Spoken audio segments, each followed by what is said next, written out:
Hello everyone, this is Grace from the Roselle Public Library. Today I will be reading Chapter 17 of Pinocchio by Carlo Collodi. Chapter 17. Pinocchio eats the sugar but will not take his medicine. When, however, he sees the grave diggers, who have arrived to carry him away, he takes it. As soon as the three doctors had left the room, the fairy approached Pinocchio, and having touched his forehead, she perceived that he was in a high fever that was not to be trifled with. She therefore dissolved a certain white powder in half a tumbler of water, and offering it to the puppet, she said to him lovingly, "Drink it, and in a few days you will be cured." Pinocchio looked at the tumbler, made a wry face, and then asked in a plaintive voice, "Is it sweet or bitter?" "It is bitter, but it will do you good." "If it is bitter, I will not take it." "Listen to me. Drink it." "I don't like anything bitter." "Drink it, and when you have drunk it, I will give you a lump of sugar to take away the taste." "Where is the lump of sugar?" "Here it is," said the fairy, taking a piece from a gold sugar basin. "Give me first the lump of sugar, and then I will drink that bad bitter water." "Do you promise me?" "Yes." The fairy gave him the sugar, and Pinocchio, having crushed it up and swallowed it in a second, said, licking his lips, "It would be a fine thing if sugar were medicine. I would take it every day."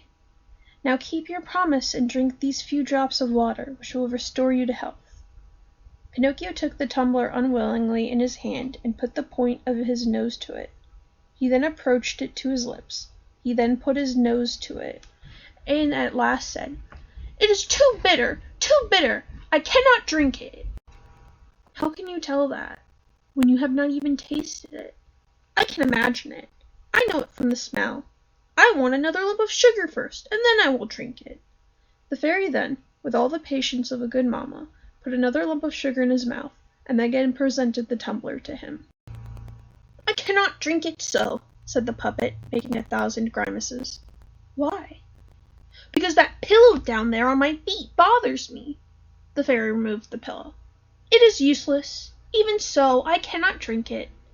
"What is the matter now?"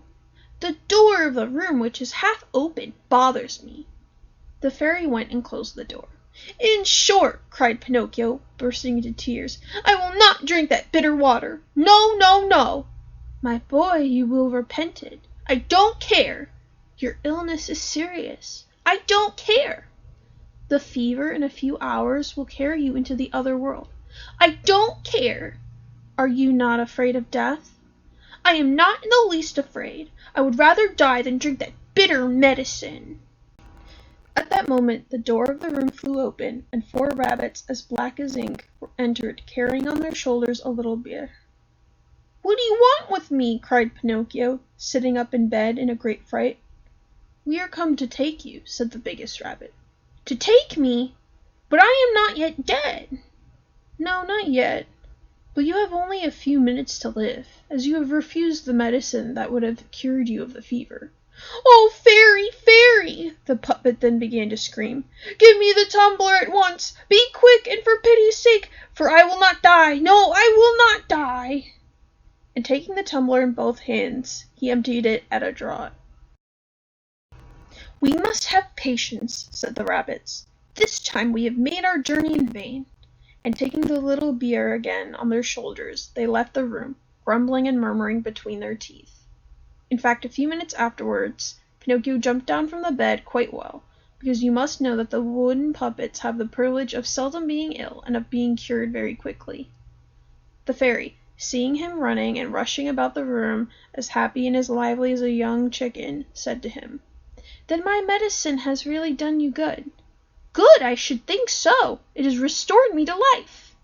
"Then why on earth did you require so much persuasion to take it?" "Because you see that we boys are all like that. We are more afraid of medicine than of the illness." "Disgraceful! Boys ought to know that a good remedy, taken in time, may save them from a serious illness, and perhaps even from death." "Oh, but at another time I shall not require so much persuasion. I shall remember those black rabbits with the beer on their shoulders, and then I shall immediately take the tumbler in my hand, and down it will go." Now come here to me, and tell me how it came about that you fell into the hands of those assassins." "It came about that the showman Fire Eater gave me some gold pieces and said to me, 'Go and take them to your father.'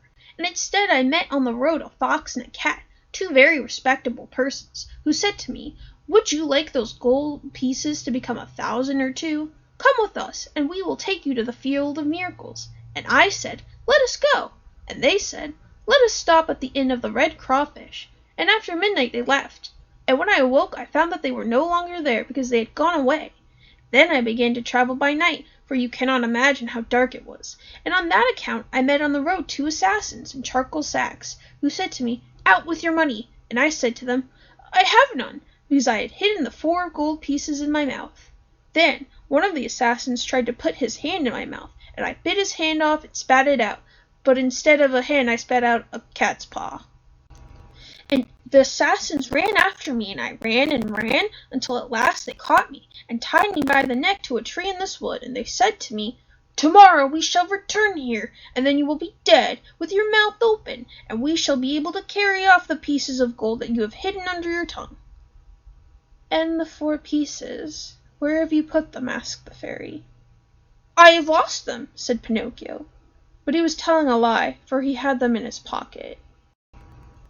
He had scarcely told the lie when his nose, which was already long, grew at once 2 fingers longer. "And where did you lose them?" "In the wood near here." At this second lie his nose went on growing. "If you have lost them in the wood near here," said the fairy, "we will look for them, and we shall find them, because everything that is lost in that wood is always found." "Ah, now I remember all about it," replied the puppet, getting quite confused. "I didn't lose the 4 gold pieces. I swallowed them inadvertently while I was drinking your medicine."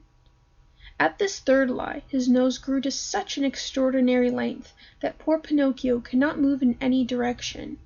If he turned to one side, he struck his nose against the bed or the window panes. If he turned to the other, he struck it against the walls or the door.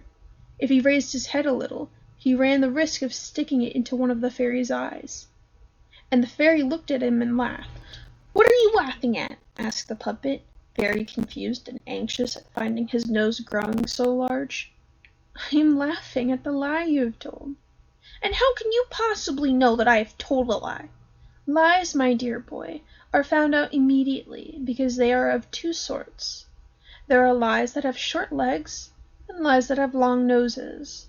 Your lie, as it happens, is one of those that have a long nose."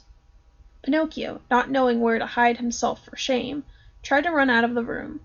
But he did not succeed, for his nose had increased so much that it could no longer pass through the door.